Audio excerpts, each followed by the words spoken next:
Hi there, welcome back to ADSR Massive Tutorials. If you're not subscribed to our YouTube channel, get yourself subscribed. youtube.com/ADSR Tuts. Today we're going to be making this ARP sound that I had playing for you there. Quite useful for maybe chill out music or ambient kind of styles really, and also just having a look at how we can use a combination of steppers to create quite an interesting hook. So that sound I had playing for you there, all we had MIDI wise was this drawn out C3 note here. So all the programming really done inside Massive. So you can download this patch directly from the massivesynth.com website. There's a link appearing on the screen. Click on that link, download the patch as it is, as you heard it just then. We're going to recreate it now for you anyway. So create a new sound in here. And first off, let's look at these two oscillators. Very simple for starters. Keep oscillator 1, everything as it is, you know, so it's a sawtooth waveform. And we're just going to take the pitch 0.4, so, and then turn on oscillator 2. Keep this the same as the sawtooth 1. Maybe bring the amp down a little bit, and then we're going to pitch this a couple of cents in the other direction, just to give us that nice kind of thick sort of detune sound really.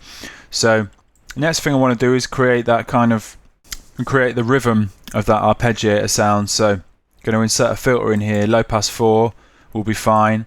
Take the resonance down to 0, and let's use a performer here to control this cutoff frequency. So bring the cutoff frequency down to 0 as well, and click and drag the crosshair, this performer, first modulation slot on the cutoff frequency, click and drag up all the way. So now this performer is controlling the cutoff frequency of this filter, and let's set up this performer. So I want to sync it and keep the ratio 1/16, and we can just loop over 4 steps of this performer here really. And for the top, kind of what I'm going to do is blend a combination of curves here. So the top half of this performer, I'm going to use these quite plucky sort of envelopes really, and just take 1 and 4 off completely, so we've got that kind of rhythm going on. And then keep the curves that we have in the bottom half of this kind of performer, keep them as they are.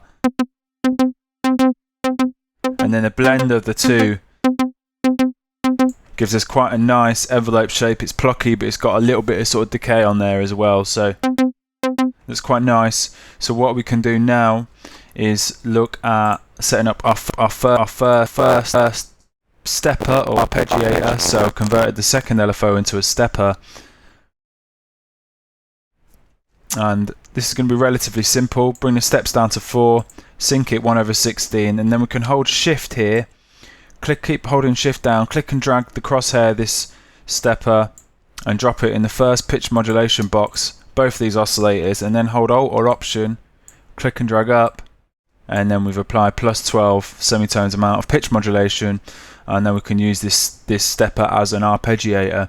So all I'm going to do here, activate the snap to grid function so I get exact values in this stepper, and on the third step I'm going to go +4, and then now if I hold a key,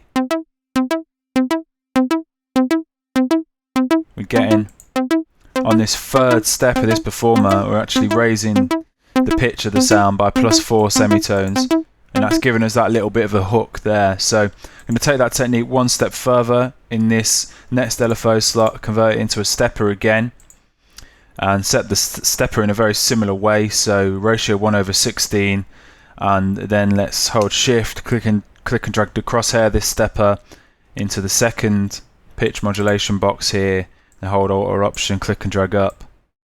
And then what we want to do is something slightly different in here. So I'm going to loop it over the 16 steps, keep the 16 steps in here, and on step 6 I'm going to go +2 semitones.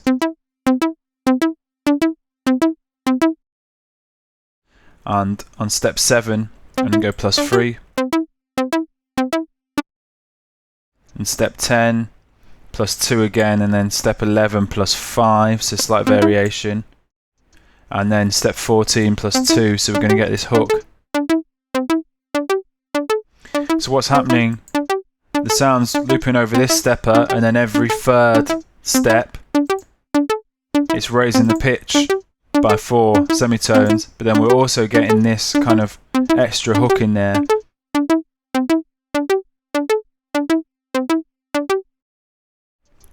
which is raising, like on the 6th step it's raising the sound by 2 semitones, and then on the 7th step it's raising it by 3 semitones, and then bearing in mind with this stepper going on as well, we're getting this quite complex hook that all we're doing is holding down a C3 note.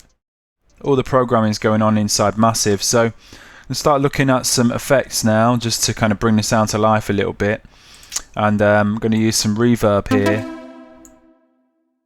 and take the density up all the way, so you get a bit more of a smoother reverb tail, and then bring the colour down a little bit just to sort of dampen some of the high frequency in the reverb. And then I'm going to use a macro actually to control this reverb, so we can use this second macro slot here. Hold shift, click and drag the crosshair this macro, then drop it in the dry wet control of the reverb and the size, and then click and drag up on this dry wet control to about halfway, and then the size just tiny amounts. And now as we move this macro, we increase the dry wet and also the size ever so slightly, and that moving that size gives us that almost like pitched effect. Quite experimental sort of vibe. So we can rename this macro reverb, and then in the second effects slot I'm going to have a delay, a sync delay, and I'm going to set it up the left channel 1/8 and the right channel 1/8. And again, use a macro to control this delay. So what we're going to do is holding shift, click and drag the crosshair this third macro, then the dry wet control and the damp control. So the damp is kind of like the high frequency of the delay signal. So apply some kind of values in here, something like that. So now we get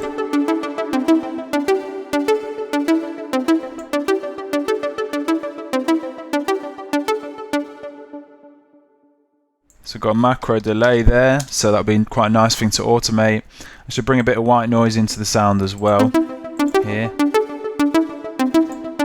Changing the noise to bright and just bring the colour down a little bit. Just adds a nice little sparkle, nice bit of top end on the sound. And then a couple more macros in here. Of course, we could have one for the filter.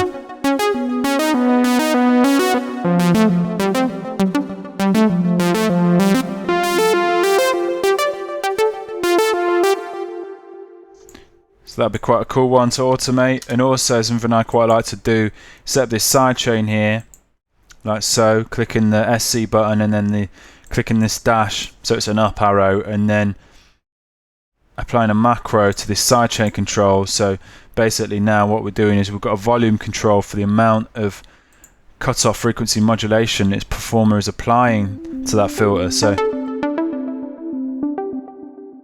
we get this really nice deep effect as opposed to this filter.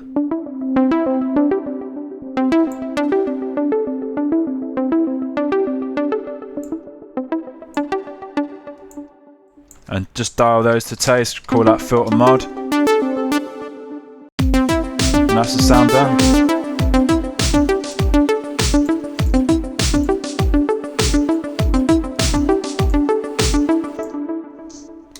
Okay, so I hope you enjoyed that tutorial. I hope you found it useful. Any questions, please get in touch. You can of course download the patch directly from the MassiveSynth.com website. Whilst you're there, just have a good look round. Loads of stuff on there for Native Instruments Massive, loads of tutorials. And thanks for watching. Alright, cheers, bye.